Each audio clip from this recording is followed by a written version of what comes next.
Bismillahirrahmanirrahim. Assalamu alaikum, dear viewers. Today we'll be discussing another objection which has been leveled against Ustaz Javed Ahmad Ghamidi. The general view in this regard is that Jesus, peace be upon him, did not die a natural death. He was lifted alive from this earth, and near the end of times, he will return. So what is said in this regard is that near the end of times, Mahdi will arrive. Some years after him, Dajjal will come. After that, Jesus will come and kill Dajjal. He will land near the eastern minaret of the Dimashq or Damascus mosque when the Iqamah of the Fajr prayer has been recited. He will descend, placing both his palms on the wings of angels.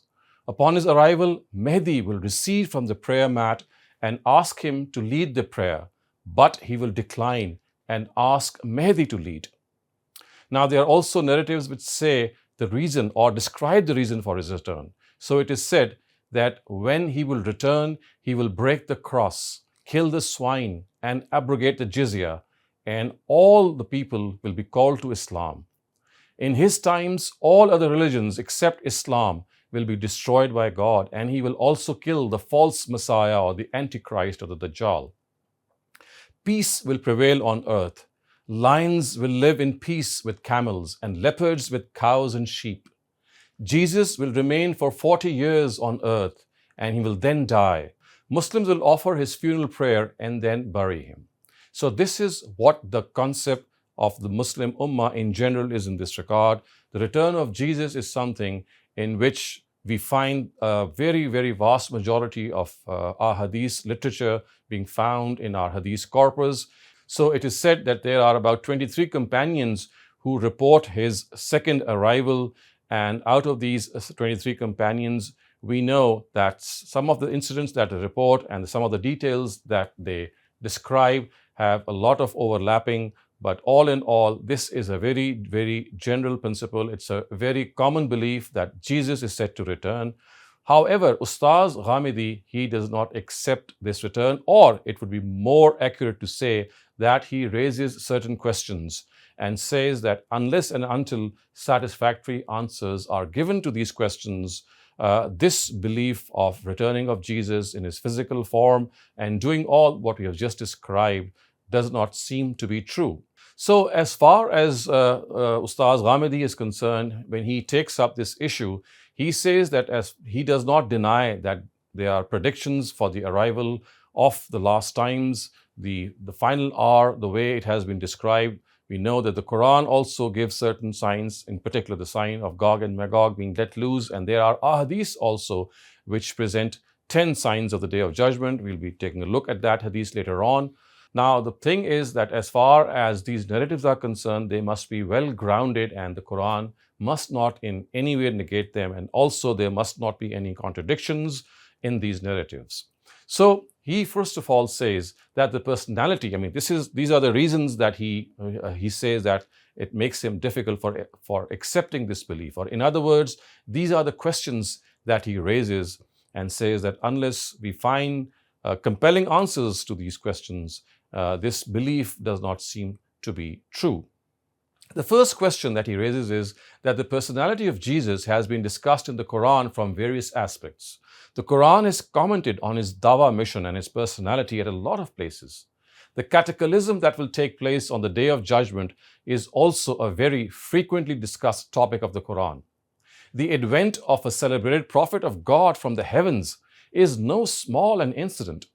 In spite of the fact that there were many instances in which this incident could have been mentioned, we find that there is not a single place in the Quran in which it is mentioned. So, can human knowledge and intellect be satisfied with this silence? One does find this hard to digest. Why should the Quran be silent on the second arrival of Jesus?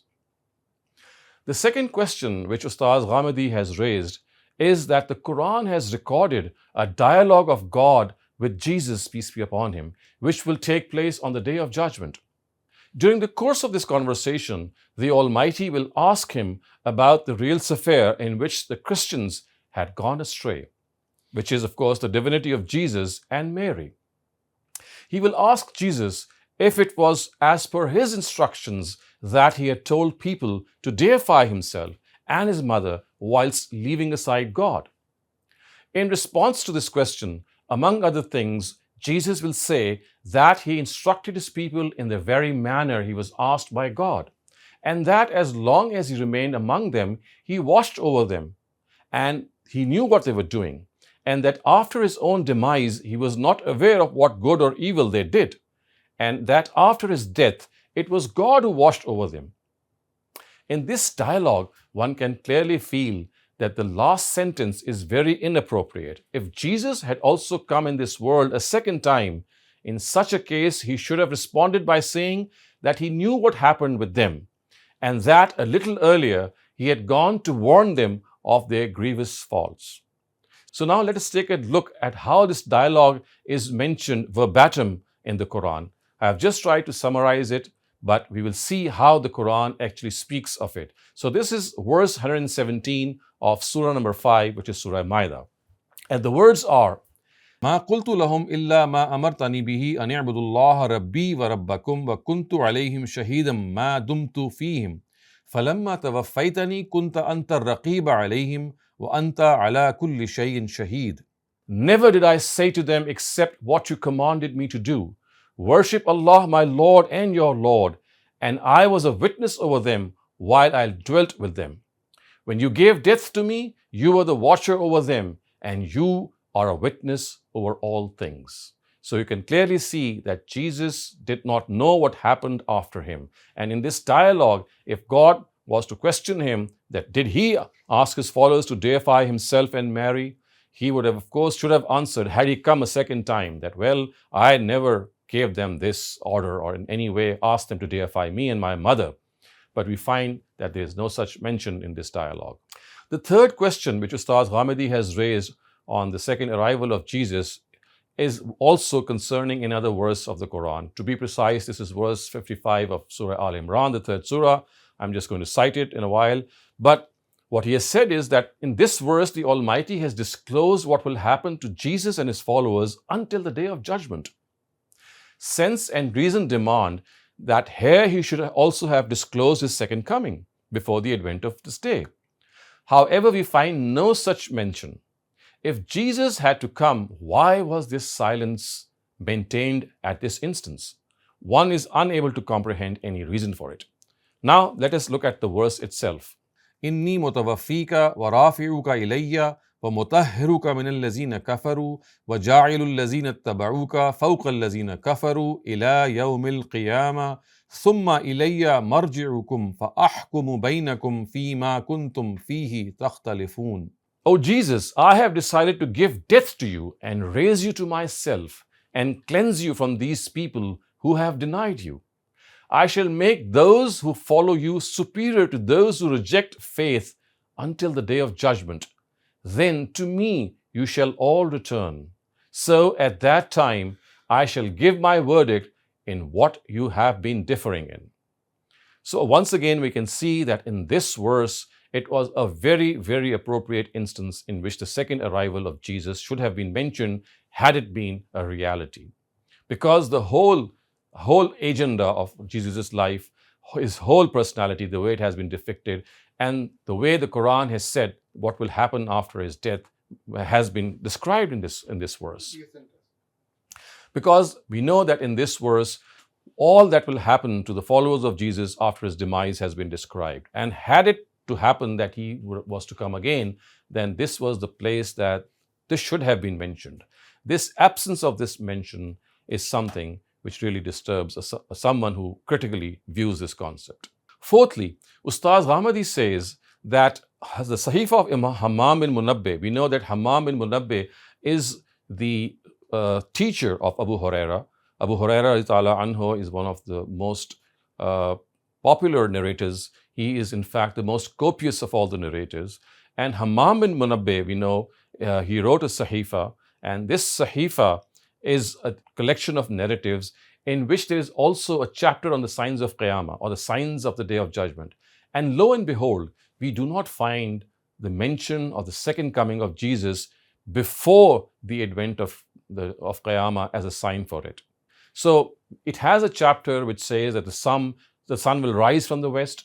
30, Dajjal will be born before Qiyamah. There'll be a great war between the Muslims and the non-Muslims. So all these things are mentioned as signs of the Day of Judgment. But why is it that this first collection of narratives, which is attributed to Hammam bin Munabbih, a Sahifa, which is found in the Musnad of Imam Ahmad bin Hanbal and was also discovered, its copies were discovered by Dr. Hamidullah. We know that it exists today the way we have it. And just to give you this perspective, that Hammam bin Munabbih, he lived between 40 to 131 Hijrah. So he collected this group, this anthology of Hadith literature, but he never mentioned any arrival of the second coming of Jesus. Now, fifthly, Imam Malik, who lived between 93 to 173 Hijrah of Medina, he lived in Medina, does not mention it in the first formal book of Hadith, which is the Muwatta, his Muwatta. It has a narrative on Dajjal, it has a narrative on Jesus.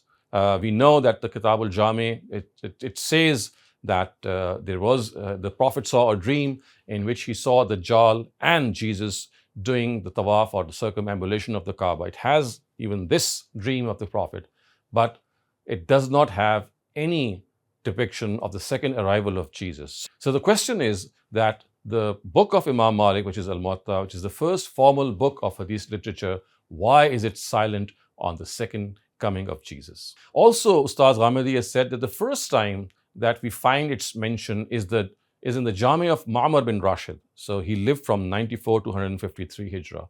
But all those collections prior to it are totally devoid of it. Sixthly, this is the sixth question which Ustaz Ghamidi has raised. He says that out of the 40 narratives from 23 companions, Imam Bukhari has just taken 3 narratives, and all of which are from Abu Huraira, while Imam Muslim has just taken this narrative from 4 or 5 companions. So this also raises a question that why is it that such an incident, which was widely reported or thought to be widely reported, when one of the very premier collections of Hadith literature came into being, Imam Bukhari was the author of that collection. He just recorded a single companion, and that is Abu Huraira radhiyallahu anhu, and he has taken 3 narratives from Abu Huraira, but he has not taken the rest of the 22 companions which have said to be reported these narratives. The 7th question, which Ustaz Ghamidi says that there is a narrative which is recorded by Imam Muslim actually, which gives the time period of the arrival of Jesus. And as per this time period, it is at the conquest of Constantinople after that Jesus will arrive. I'm going to narrate that text before you. But we know that Constantinople, which is basically a symbol of the complete conquest of Muslims, it took place in 1453 AD, which is 857 AH. This is an explicit narrative. I'm just going to read out its text before you, which says that Constantinople was conquered at a certain instance of time, and from established history we know that this conquest took place in 1453, and it was supposed that after this conquest Jesus would arrive. But this never happened. So how is it that a narrative recorded by Imam Muslim, which gives the exact date of arrival of Jesus, says something, but it never took place? Nothing of what has been stated in this narrative ever happened, like even 1/3 of the army, the way it has been mentioned, and the Romans, the way they are mentioned here. Nothing at all, none of these details, the way this narrative depicts them, happened. Abu Salih Zakwan reports from Abu Huraira that God's messenger, peace be upon him, said, "The final hour will not come until the Romans arrived at the land of Armak or Dabiq in Syria near Halb. Thereafter an army of the best people of the earth at that time from Medina will come to counter it. When they will be arrayed in rows, the Romans will say, 'Leave the way between us and those who took prisoners from us so that we can fight them.' At this the Muslims will reply, 'By God, we would never leave the way between you and our brothers so that you may attack them.' Then they would launch an attack, and 1/3 of the army would run away, which God will never forgive. 1/3 of the Muslim army, that would consist of the best martyrs in the sight of God, would be slain, and 1/3, which would never be subjected to trial, will triumph. They will conquer Constantinople, and while they would be distributing the war booty after having hung their swords on olive trees, Satan would cry out, Masih ad-Dajjal has taken your place among your family. They would then go towards him, but the news would prove false. Then they will reach Syria. He would come to them while they would be preparing to fight and arranging themselves in rows. Suddenly, a comma of the prayer will be said, and then Jesus, son of Mary, will descend and lead them. When God's enemy sees him, he will vanish just as salt dissolves in water. And if Jesus was not to confront him, even then he would totally dissolve and die. But God will kill him through his hand, and he will show them his blood on his lance.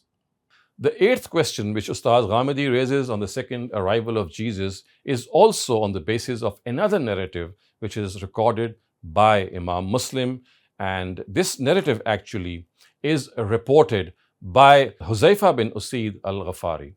And from Huzaifa actually, this narrative has been reported by two people. One is Sufyan ibn Uyayna. So Sufyan ibn Uyayna also narrates it. And the second person to report this narrative also from Huzaifa, down some narrators, is Shoba. So one recension is from Shoba and the other one is from Sufyan ibn Uyayna.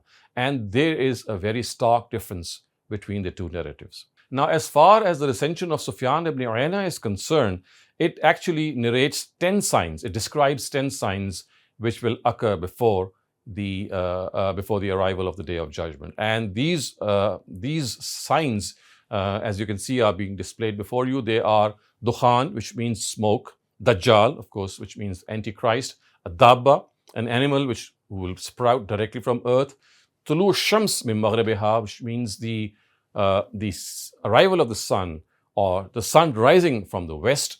And then the next sign it mentions is the descent of Jesus ibn Maryam, Jesus the son of Mary. And then the next sign it mentions is the coming of Gog and Magog. And then it says 3 earthquakes that will come from the east, or from Bil Mashriq, Bil Maghrib, and then a third one from the Arabian Peninsula.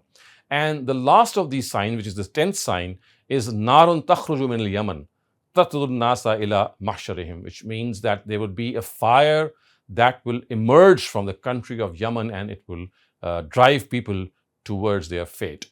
So this is the recension. Remember, it was Huzaifa who has narrated this from the Prophet, and the person down, of course, after some removes from Huzaifa, is Sufyan ibn Uyayna. In between we have, of course, Abu Tufail and we have Furat, but it is Sufyan ibn Uyayna. Then in the second recension of this same, or the second variant of this, we have Shoba recording it. So the same two people are between Shoba and Huzaifa. The way it was between Sufyan and Huzaifa, the same two people, Furat al-Qazzar and Abu Tufail. So in this narrative, you'll find that as far as the 9 signs are concerned, they are the ones that have been mentioned. But as far as the 10th sign is concerned, the narrator does not remember whether the 10th sign was Jesus, whether it was Jesus, as it is said, or whether it was someone else or some other sign. And that other sign was Rihun tulqin nasa fil bahr, a huge storm that will just empty these people and drive these people towards the sea. So the narrator says that he does not remember the 10th sign. It was either the advent of Jesus, and there is another thought that it was actually a huge tempest or a huge storm that would drive people to the sea. So this very uncertain narration that has been reported also gives it raises this question, that how is it that in one recension we don't even find the name of Jesus being mentioned as the 10th sign, and the narrator has a doubt whether it's Jesus or a wind coming, a stormy wind coming and driving people towards the sea.